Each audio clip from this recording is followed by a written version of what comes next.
Antes do relato, vamos a mais um Refletindo com o GRP. De repente, tudo vai ficando tão simples que até assusta. A gente vai perdendo as necessidades, vai reduzindo a bagagem. As opiniões dos outros são realmente dos outros. E mesmo que seja sobre nós, não tem importância nenhuma.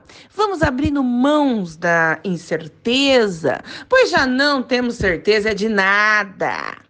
E isso não faz a menor falta. Paramos de julgar, pois já não existe certo ou errado. E sim a vida que cada um escolheu experimentar. Por fim, entendemos que tudo o que importa mesmo é ter paz e sossego. E viver sem medo e fazer o que alegra o nosso coração naquele momento. Muitas vezes vamos aprender sobre exatamente o que foi citado nesse texto do Refletindo com o GRP com a experiência de vida e a maturidade.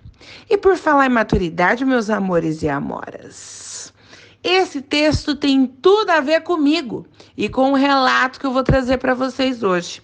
Aliás, são 2 relatos em um. Muitos são os pedidos e finalmente eu trouxe para vocês o meu relato, a minha experiência com a fera, que eu vou narrar novamente para vocês. Hoje com muito mais experiência na narrativa de relatos, hoje com uma visão totalmente diferente da visão de 2001 e hoje com os 2 relatos compilados no mesmo relato. A minha experiência com a fera e quando eu entreguei o sal para a fera.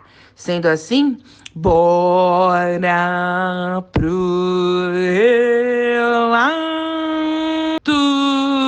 galerinha.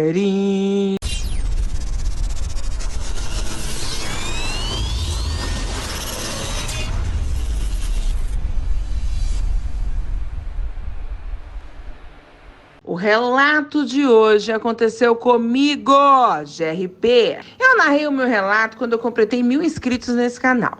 Mas naquela época eu não tinha conhecimento que eu tenho hoje sobre os canídeos. Houve do vulgo lobisomens, como assim são chamados. Decidi, a pedido de muitos inscritos, regravar o relato que eu vivenciei. Minha experiência com a fera. Mas dessa vez, regravar com uma visão ampla que eu tenho hoje sobre os canídeos. E também, claro que com uma evolução na narração, porque tudo nessa vida é evolução.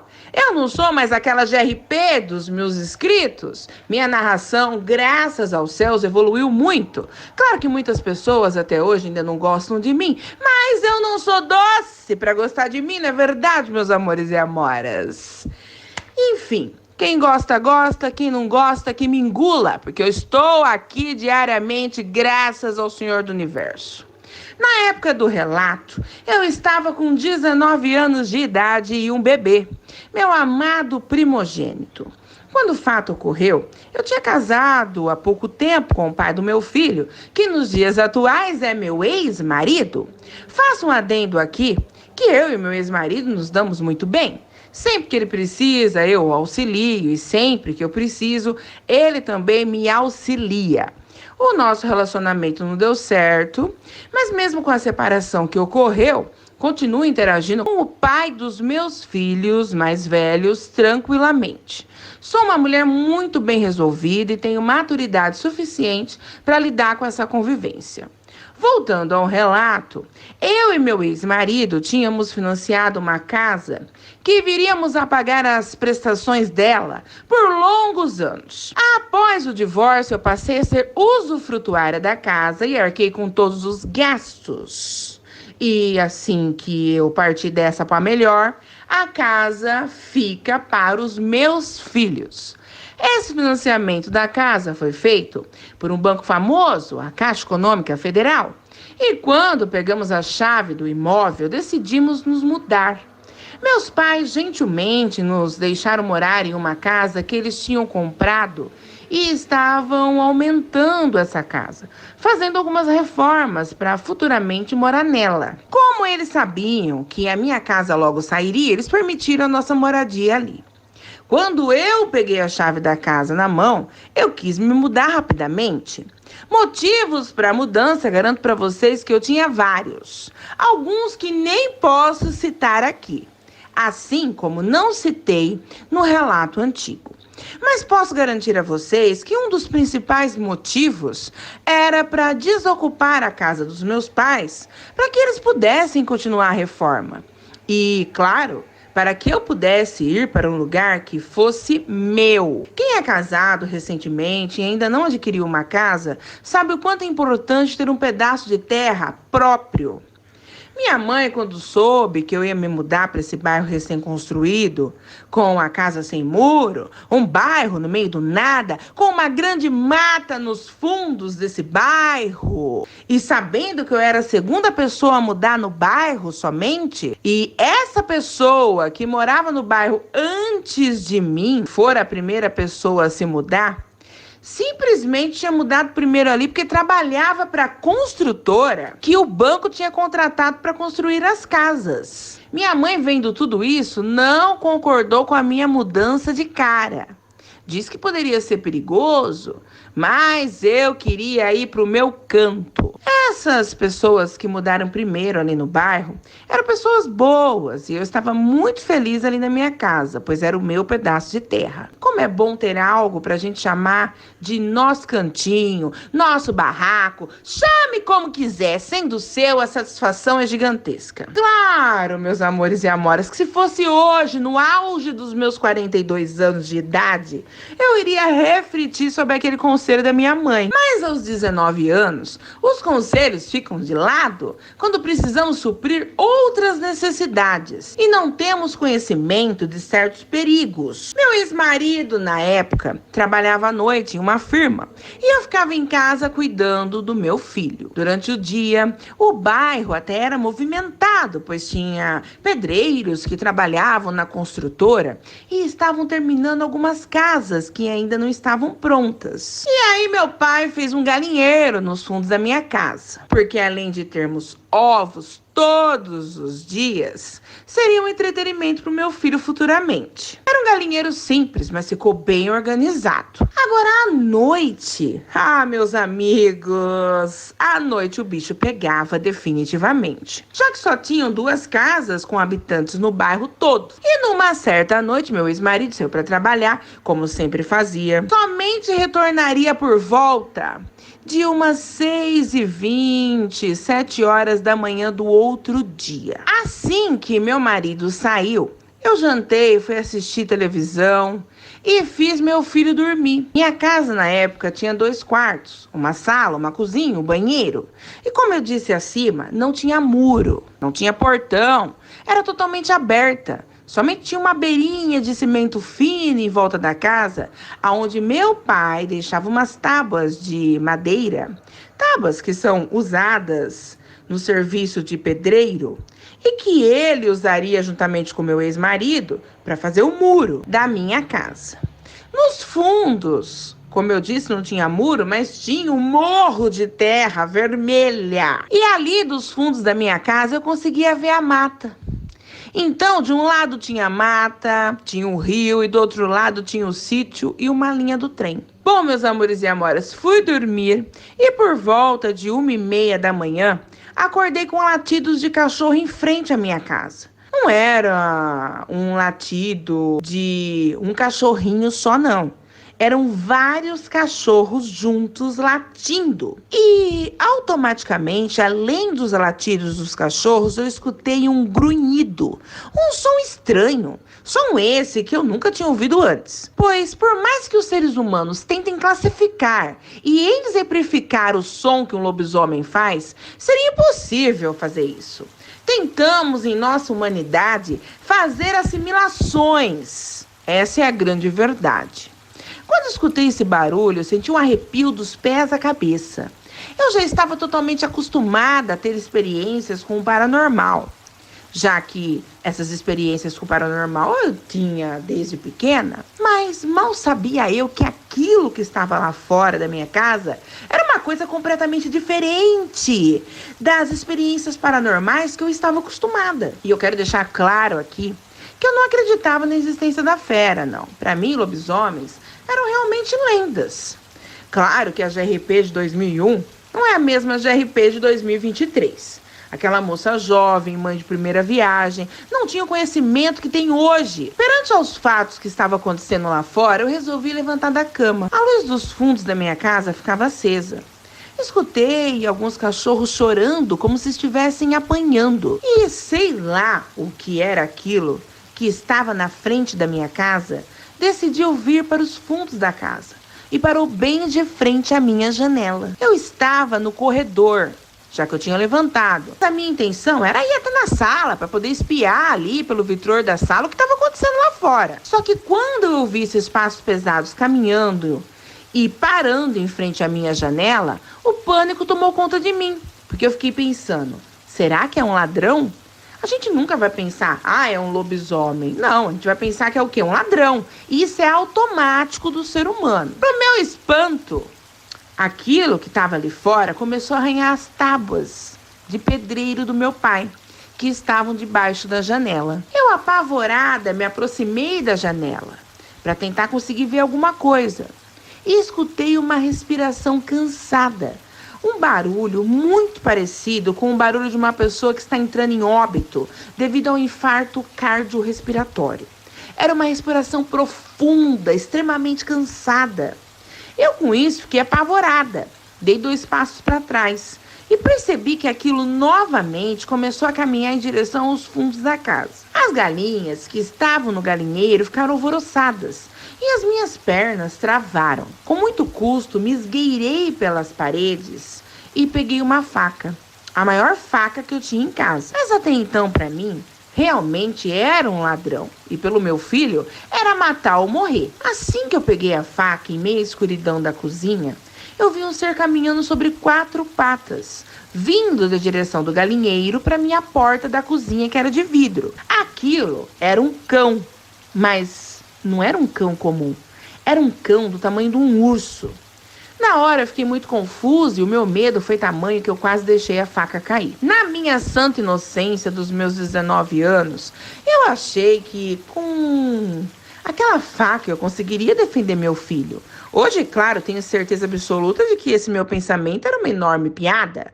A minha visão da fera era ampla.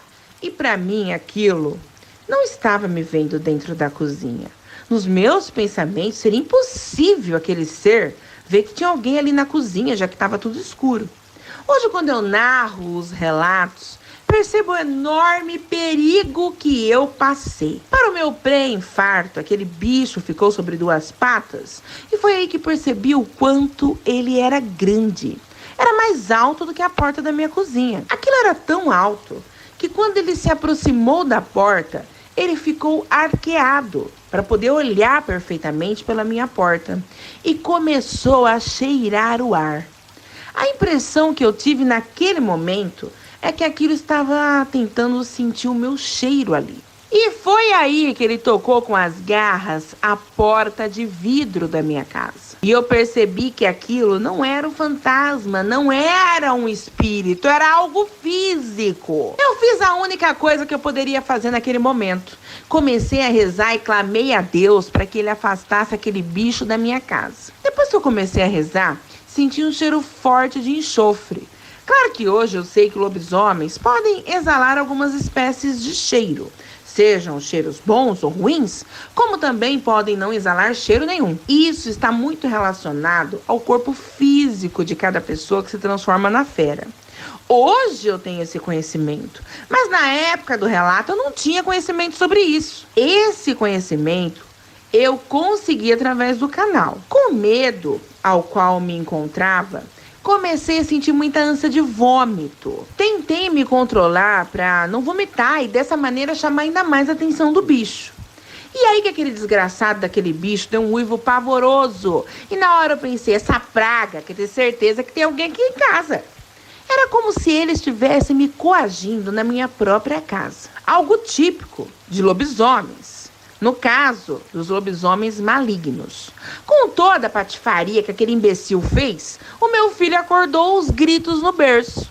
Eu corri para o quarto, peguei meu filho no braço e tentei acalmá-lo. Enquanto isso, aquele bicho deu a volta, se posicionou em frente à janela e começou a bater na janela. Eu entrei em pânico total, comecei a chorar. Claro que naquela época eu não tinha um porte de arma, um 38 no cofre, um curso para aprender a atirar. Eu não tinha nada disso. Na época, o que me restava era chorar e clamar a Deus que, por favor, se por um acaso aquele bicho entrasse na minha casa, que aquele bicho levasse a mim, mas não fizesse mal ao meu filho. Pois meu filho era tudo de mais valioso que eu tinha. Eu implorava a ajuda do céu. Enquanto aquele bicho corria em volta da minha casa e vira e mexe, dava umas paradas para tentar derrubar minha janela, fui dando leite materno ao meu filho para que ele se acalmasse. E com meu filho nos braços, fui me esgueirando novamente para o quarto do lado. Na época, eu tinha um telefone fixo nesse quarto. Tentei usar o telefone fixo, mas eu não consegui linha. O telefone não dava linha de jeito nenhum. Eu tinha problemas com aquela linha telefônica, principalmente pelo fato do bairro ser novo e todas as instalações ainda estarem sendo concluídas. No ápice do desespero, lembrei das palavras de uma tia minha, irmã da minha mãe, que também passou por um baita perrengue com lobisomem no interior do Paraná. Minha tia tinha me contado que ela ofereceu sal ao lobisomem. E ele cessou o ataque, foi embora. E no dia seguinte veio buscar o sal na forma humana. Eu nem sei dizer porque que eu pensei exatamente nisso naquele momento. Eu acredito que o meu subconsciente, tentando buscar uma solução, lembrou do que a minha tia tinha me contado uma certa vez. Eu resolvi colocar em prática o ensinamento da minha tia. E na hora pensei, não tenho certeza se isso realmente é um lobisomem, mas se for, com certeza ele há de ir embora. Voltei para o meu quarto e quando aquilo novamente começou a bater na janela, respirei fundo, tirei coragem, Deus sabe de onde, e gritei para aquele bicho. Eu sei que você precisa de sal. Vá embora e volte aqui amanhã cedo que eu vou dar o sal para você. Acreditem se quiserem, eu não fazia a mínima ideia do que eu estava fazendo. E, por incrível que pareça, as batidas cessaram e eu ouvi somente aquela respiração pesada por alguns segundos e depois, em seguida, aquilo deu um uivo aterrorizante. Tentar explicar o que eu senti seria algo impossível. Devido a isso, eu sempre tento ser compreensiva com quem me envia os relatos. E é por isso que eu não fico pressionando ninguém que se aproxima de mim através das redes sociais e diz que passou por uma experiência com a fera. E aí, se eu não conseguisse compreender, eu ia ficar, manda um relato pra mim, manda um relato pra mim, manda um relato pra mim. De maneira nenhuma, meus amores e amoras, a pessoa vai me enviar o relato se ela quiser, se ela estiver preparada. Tem gente que fica pressionando o escrito, quer o relato de qualquer maneira. Eu não faço isso porque eu senti na pele essa merda desse terror. Mesmo terror que essas pessoas sentiram. Um relato que é narrado no meu canal tem que ser enviado por livre e espontânea vontade. Quando a pessoa está preparada para falar do assunto, eu estou preparada para ouvi-la. Eu sempre vou deixar a pessoa o mais confortável possível. Fazeis aos outros o que você gostaria que fizessem com você, na mesma situação. Após aquilo dar aquele uivo horrendo, aquilo saiu correndo pelos fundos da casa e eu desatei a chorar. Caí no chão em lágrimas com o meu filho nos braços, agradecendo a Deus pelo livramento. Então eu fui novamente até o quarto, ao lado do meu quarto, tentei ligar para alguém, mas o telefone continuava mudo. Como eu tinha os ferros dentro de casa, que seriam utilizados futuramente para a obra da casa, eu coloquei esses ferros como eu pude nas janelas. Encostei o sofá da sala na porta da sala, encostei a mesa da cozinha na porta da cozinha. E tudo isso eu fiz e já era por volta de 3 horas da manhã. Foi aí que, na minha inocência, eu peguei o colchão de casal e coloquei no chão e deitei ali com meu filho, na beira da cama. Eu não sei dizer por que eu me senti mais segura ali no chão. Claro que hoje, pensando em tudo, eu vejo que não teria diferença nenhuma eu estar em cima da cama e eu estar no chão. Se a fera tivesse entrado na minha casa, ela me pegaria de qualquer maneira. A explicação que eu tenho para isso, novamente, é que meu subconsciente deu um jeitinho de fazer com que eu me acalmasse. Então eu acabei agindo dessa forma. Eu realmente estava muito assustada. E eu não tinha outra coisa a fazer a não ser rezar para que aquilo não voltasse.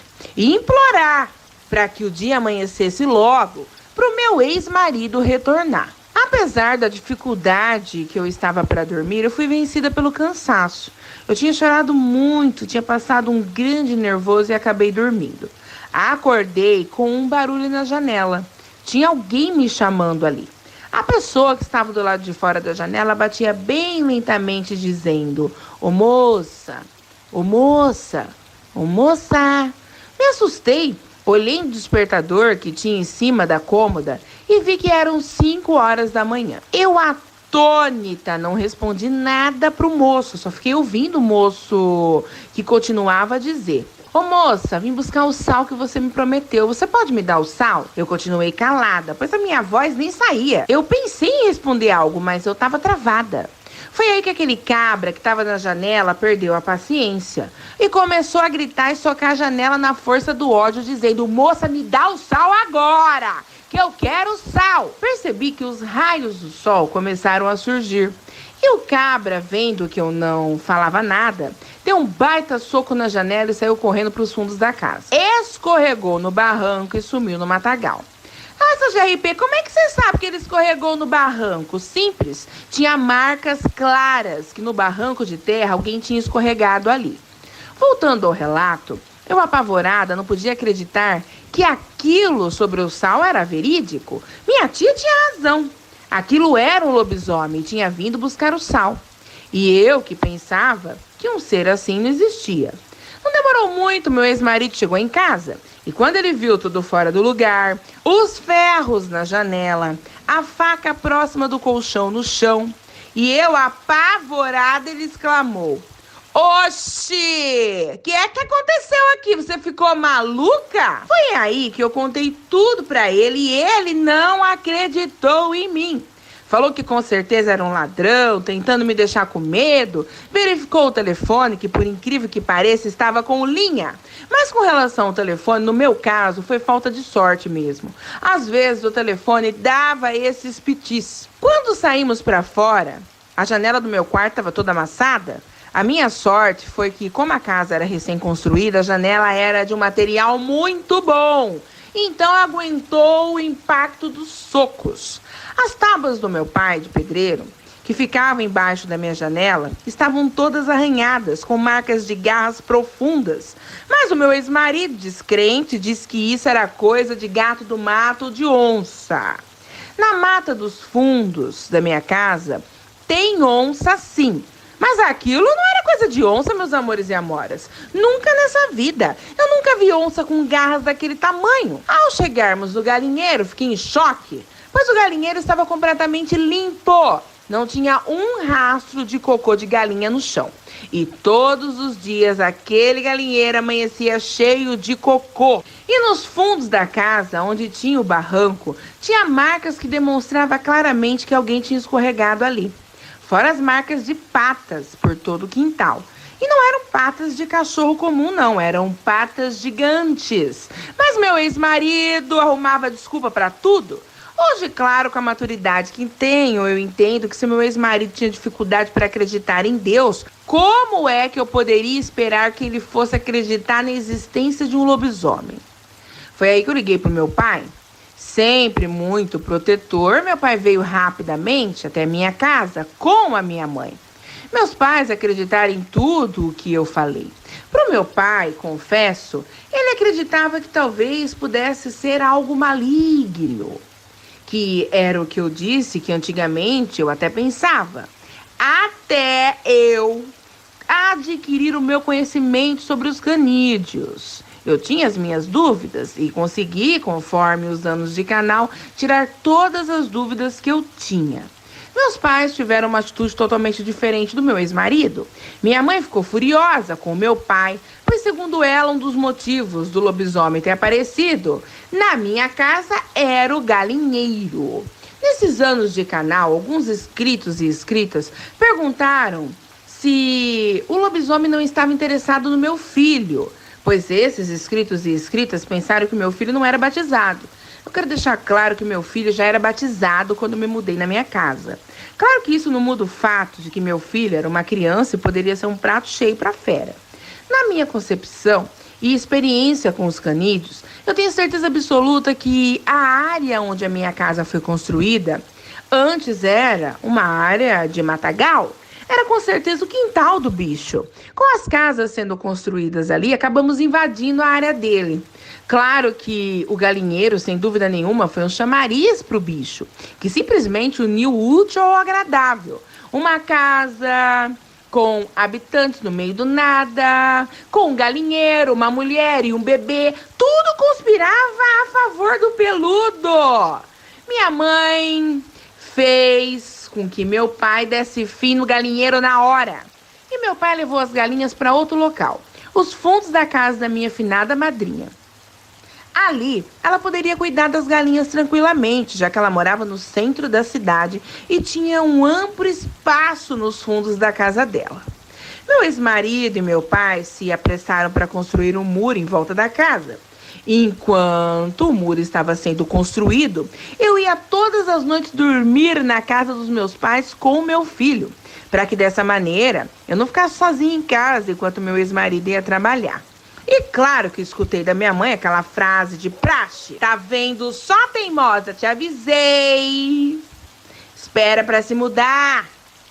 Não tem ninguém naquele bairro, você vai ficar sozinha com um bebê pequeno. A noite é perigosa. Eu fui obrigada a escutar o sermão calada. Claro que nos dias atuais, como mãe, eu entendo perfeitamente minha mãe. E sei que ela tinha toda a razão. Aprendi que quando a mãe fala é batata, acontece. Depois daquela experiência, tive outras bem leves, como, por exemplo, escutar aquele uivo tenebroso ao longe, mas graças a Deus o bicho não tinha retornado na minha casa. Me lembro bem que na época do acontecimento, quando a minha tia ficou sabendo do fato ocorrido comigo, ela disse que quando uma pessoa vê a fera, ela tem chances grandes de ver a fera novamente outras vezes. Segundo a minha tia, não é você que acha a fera, é a fera que te acha. E nesse mesmo relato eu vou contar para vocês como é que entreguei o sal para a fera no ano de 2006. Vejam bem, quando eu narrei meu relato, essa segunda parte saiu muito tempo depois. Agora vocês vão ter as duas partes em um único relato. Continuando, a entrega do sal foi feita para a fera na forma humana. Mas como entreguei o sal, vou contar para vocês agora. Bom, meus amores e amoras, um ano antes de eu engravidar do meu segundo filho, eu trabalhava com banca de calçado, mexia com costura de couro, entre outras coisas. Como mostrei para vocês em uma live que fiz agora recentemente, a minha máquina de pesponto alemã, a Pfeiffer, já estava próximo de eu completar 6 anos do meu infeliz contato com a fera. Eu, na minha inocência, achei que eu tinha me livrado do tal lobisomem, já que eu não entreguei o sal para ele e ele não retornou. Como eu não tinha experiência nenhuma com a fera, meus amores e amoras, eu realmente achei que eu tinha engambelado o canídeo.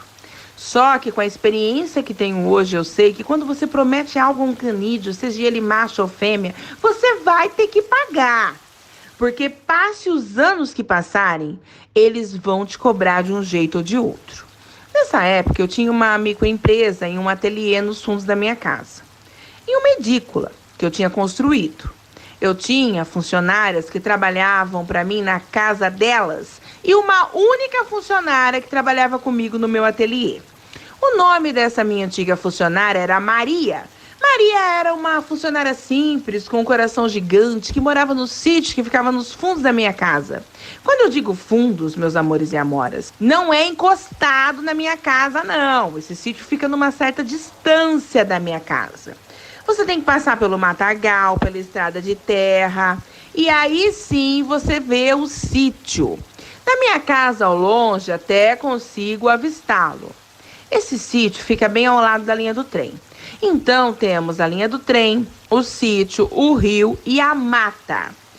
Essa é mais ou menos uma explicação da localização geográfica para vocês conseguirem mentalizá-la. Nesse sítio moravam a Maria, a filha dela, a sogra dela e o marido dela. Marido esse que era extremamente agressivo com a Maria. Eu sempre tive a mediunidade aflorada e sentia naquele cabra uma intensa energia maligna. Naquela época eu ainda não conseguia entender como funcionava a leitura de áurea. Eu olhava para aquele cabra e via que a áurea dele era diferente das outras pessoas.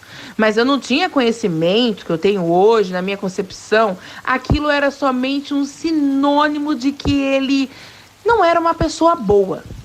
Quando você não tem entendimento, você faz associações. Antes do meu conhecimento sobre áureas, tudo que era diferente, para mim, era algo ruim. Depois do meu conhecimento sobre as áureas, entendi que não era assim que a banda tocava. Hoje sei que existem seres de diferentes linhagens. Hoje sei que a raça humana não é a única que habita a Terra. Hoje sei que você não pode julgar uma áurea simplesmente porque ela é diferente da sua. Hoje aprendi a lidar com a mediunidade e a leitura de áurea de uma forma correta, sem julgamentos precipitados, sem utilizar os dogmas religiosos. Isso tudo aprendi com a maturidade e experiência e muito estudo. Tudo. Naquela época, meus amores e amoras, eu não tinha. Então, para mim, aquele cabra era somente uma pessoa muito ruim. Definitivamente o meu santo não batia com o dele. Eu ensinei o ofício da profissão que eu estava trabalhando para Maria, pois eu vi o quanto a Maria era guerreira. Ela aprendeu muito rápido, tinha força de vontade. E conforme fomos convivendo, ela passou a me contar as atrocidades que aquele marido dela fazia com ela. Ela apanhava dele todos os dias, ela não tinha família, não tinha para onde ir. E ela me dizia que aquele cabra sempre dizia para ela que se ela fosse embora, ela não levaria a filha deles. E mais cedo ou mais tarde ele a mataria. E a Maria me contou que ele saía todos os dias à tardezinha e voltava somente quando o dia amanhecia. Ela temia pela vida dela e temia mais ainda pela vida da filha. Esse marido dela era uma pessoa tão ruim que chegou a matar o padrasto dele. Eles discutiram, brigaram e o marido da Maria acabou assassinando o próprio padrasto. Ele não foi preso, pois alegou legítima defesa. Se realmente foi legítima defesa ou não, eu não sei dizer, mas percebi nas minhas conversas com a Maria que ela não achava que o marido dela era santo, não. Para ela, ele era o verdadeiro culpado. Percebi que quem mandava ali era o marido dela e que tanto ela quanto a filha e até mesmo a sogra dela tinham medo dele. Eu sempre via esse cabra em tudo quanto era lugar. Ele estava sempre nas esquinas rodeado por muitos cachorros que latiam para ele. A filha da Maria estudava na mesma escola que o meu filho mais velho estudava. E em épocas de eventos na escola, a Maria sempre entrava nas comemorações. Já o marido dela ficava na esquina, esperando por ela e a filha. E sempre com muitos cachorros da rua avançando nele. Toda vez que ele me via, ele me olhava fixamente, com um olhar tenebroso. Isso foi uma das coisas que mais me marcou. Toda vez que eu saía, eu dava de topo com esse cabra, que ficava me olhando. Na época, eu cheguei a pensar que ele pudesse ser um doido varrido. Só que por mais bizarra que fosse a minha análise sobre ele, eu nunca imaginaria o que realmente ele era. Num belo dia, eu estava trabalhando juntamente com a Maria e esse marido dela bateu no portão da minha casa chamando pela Maria. Para que a Maria não tivesse que parar o serviço e ir até o portão, eu pedi para que ele entrasse na minha casa. O marido da Maria entrou pelos fundos da minha casa e foi até onde ficava o meu ateliê. E ao invés de conversar com a Maria, ele simplesmente virou para mim e disse: Dona Graziele, a senhora poderia me arrumar um pouco de sal? Eu juro por Deus, juro por tudo que é mais sagrado, que quando eu escutei essa frase, meu subconsciente automaticamente me levou novamente a 2001. Em plenas 5 horas da manhã, quando aquele cabra me pediu sal. A voz do marido da Maria era muito parecida com a voz daquele cabra. Isso tudo me marcou. Com o conhecimento que eu tenho hoje, eu vejo que é normal o nosso subconsciente ativar certas situações que passamos no passado. Eu nunca tinha conversado com esse cabra antes, eu nunca tinha ouvido ele falar nada. Eu somente conversava com a Maria e com a filha dela, que se chamava Pamela. Eu realmente fiquei impactada, mas me recompus e notei que a Maria estava brigando com o marido dela, dizendo para ele a seguinte coisa: pois homem, por que você está pedindo sal para dona Graziele? A gente tem um monte de sal em casa. Eu percebi que a Maria estava perplexa com a atitude do marido. Ela realmente não conseguia entender o porquê que ele estava me pedindo sal. Foi aí que o cabra virou para a coitada da Maria e exclamou: cala a boca agora, Maria! Eu estou falando com a dona Graziele, não estou falando com você. E olhou para Maria com um olhar maléfico e os olhos dele ficaram vermelhos como sangue. Foi aí que eu decidi agir, intervir e falei: basta. Olhei para Maria e disse que eu tinha muito sal em casa. Saí do ateliê, entrei na cozinha, peguei um pacote de sal e voltei ao ateliê. Entreguei o sal para o marido da Maria e eu pude notar as unhas dele quando ele estendeu as mãos para pegar o sal. Eram unhas grandes, sujas, uma coisa horrível. Assim que ele pegou o sal, ele virou para mim e disse: obrigada, agora estamos quites. Ele olhou para Maria com um olhar de ódio e foi embora. Saiu caminhando sem me dizer mais nada. A Maria, desnorteada, me pedia perdão e dizia que o marido dela estava ficando doido, porque não havia motivos para ele ter pedido sal para mim. Ela tinha sal em casa. Eu tentei me controlar, pois eu claramente percebi que o marido da Maria era a pessoa que virava bicho. E notei que a Maria não sabia de nada. Para Maria, ele saía de casa por volta de 6 horas da tarde e voltava quando o dia amanhecia, porque ele tinha uma amante. Eu nunca senti que a Maria sabia da verdade. O tempo todo ela demonstrou realmente estar surpresa com as atitudes do marido. Eu acalmei a Maria e falei para ela que estava tudo bem. Comecei a conversar com ela sobre outros assuntos e ela foi se acalmando. No dia seguinte, a Maria apareceu na minha casa com alguns hematomas para trabalhar. Eu, na hora, falei para Maria: o seu marido bateu em você? A Maria disse para mim: não, dona Graziele, eu caí. Eu podia ver o medo estampado nos olhos da Maria. Com certeza ela estava me falando exatamente que aquele crápula peludo tinha mandado ela falar. Eu, sem pensar 2 vezes, falei para Maria: não permita que o seu marido continue a bater em você assim, denuncie ele. Afinal, você e sua filha não merecem isso. Só que, para o meu espanto, a Maria não tinha vindo trabalhar. Ela tinha vindo me dizer que sentia muito, mas não poderia mais trabalhar para mim, pois o marido dela a proibira. Eu não tinha o que fazer, eu não podia forçá-la a largar daquele crápula peludo. Fiquei com receio de dizer para ela que o marido dela virava bicho. Por isso tinha ido me pedir o sal. Afinal, se eu abrisse a boca, eu poderia perder a minha vida. Ou, se a Maria descobrisse o que o marido dela era, ele poderia matar ela e a filha dela. Devido a isso, eu não disse nada para Maria sobre o que eu pensava sobre o marido dela. Falei para Maria que assim que chegasse o pagamento, ela poderia vir até a minha casa, que eu acertaria tudo com ela. Afinal, ela tinha dias trabalhados para receber.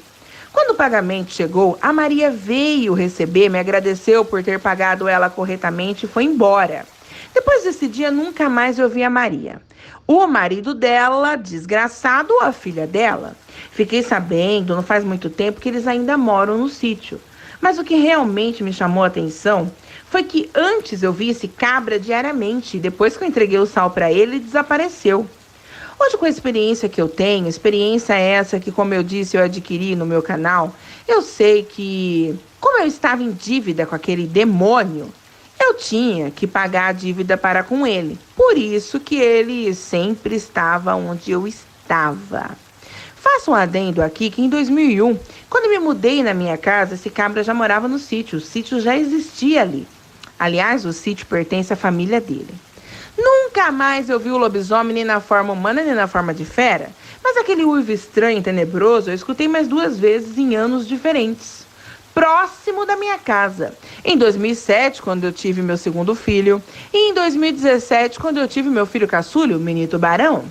Nas 2 ocasiões eu estava na dieta e tratei de batizar os meus filhos rapidamente. Quero que vocês, meus amores e amoras, entendam que o lobisomem que me atacou mora nesse sítio.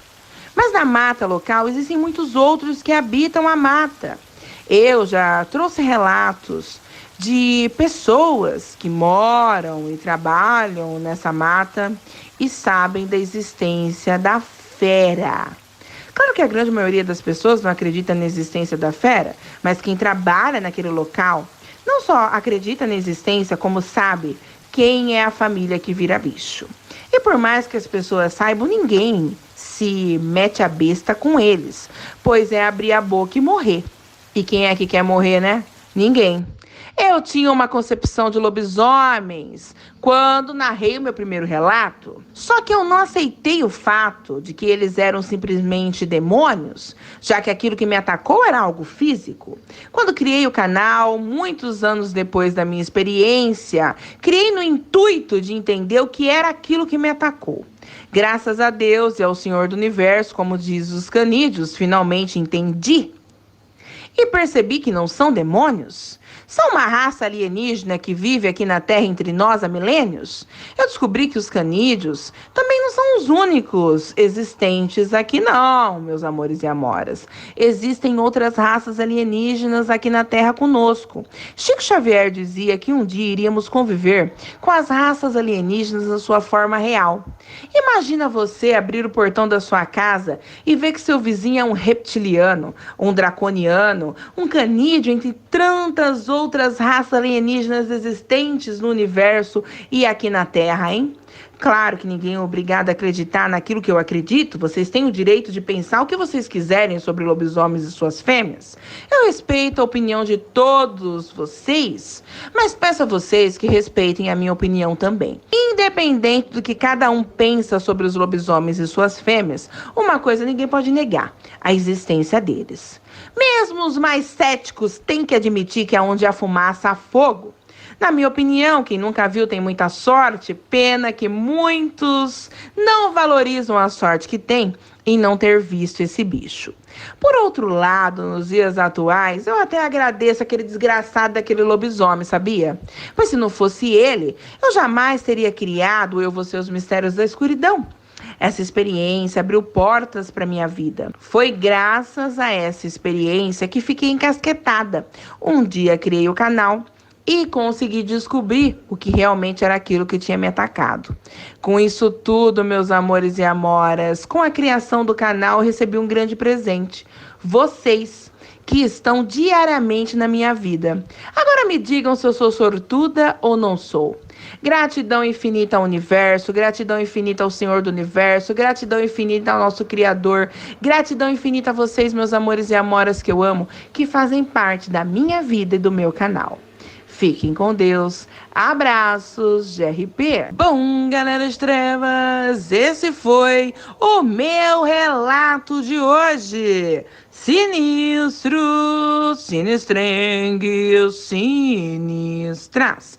Agradeço ao lobisomem que me fez passar por aquela experiência tenebrosa e automaticamente fez com que eu, muitos anos depois, criasse o Eu Vou Ser os Mistérios da Escuridão. Então, aquele peludo desgraçado, um resto de treva, beijos!